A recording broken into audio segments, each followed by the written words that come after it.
Hello అండి, నమస్తే, అస్సలాము అలైకుం.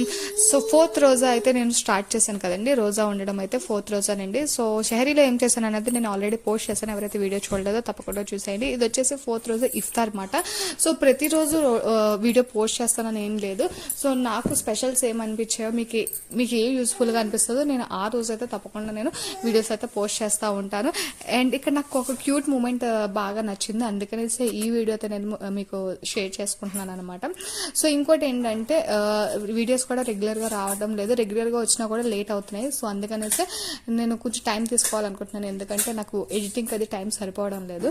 సో ఇంకోటి ఏంటంటే ఇక్కడ చపాతీలు మెత్తగా రావాలంటే, ఎప్పుడైనా పొంగుతూ రావాలంటే సో ఆయిల్ అద్దుకొని మధ్యలో ఫోల్డ్ చేసుకొని ఆయిల్ అద్దుకొని మళ్ళీ మంచిగా చపాతీని పావుకుంటే చాలా అంటే చాలా మెత్తగా వస్తాయండి, పొంగుతాయి కూడా చపాతీ. సో ఎంతవరకు మనం ఆ చపాతీని బేలాలో ఒకసారి చూసేయండి, చెప్తాను.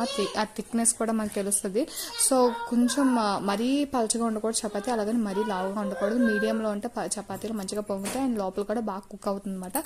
సో ఈ చపాతీలోకి అయితే నేను పన్నీర్ కర్రీ అయితే ప్రిపేర్ చేసేసాను అనమాట.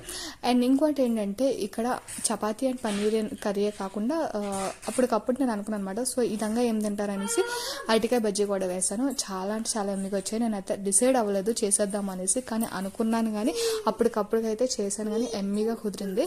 అండ్ ఇక్కడైతే లెమన్ వాటర్ కలపలేదు, ఎందుకంటే మా హస్బెండ్ ఫేవర్ అండ్ కోల్డ్ కాబట్టి ఆయనకైతే బార్లీ అండ్ హాట్ వాటర్ అయితే మరబెట్టేసాను. సో నాకైతే ఇక్కడ గ్లూకోజ్ అయితే కలుపుకున్నాను అనమాట, అది కూడా లెమన్ వాటర్ లాగే ఉంటుంది. సో నాతో పాటు ఇక్కడ మా అబ్బాయి చూడండి నేను చక్కగా ఇఫ్తార్ చేసుకున్నాను. ఇదేనండి నా క్యూట్ మూమెంట్. సో ఇఫ్తారే కాదండి, నమాజ్ చదివినప్పుడు నమాజ్ చదువుతాడు నాతో పాటు, అండ్ ఇఫ్తార్ చేసినప్పుడు ఇఫ్తార్ అండ్ షహరీ చేసినప్పుడు షహరీ కూడా చేస్తాడు అనమాట లెగ్సీ.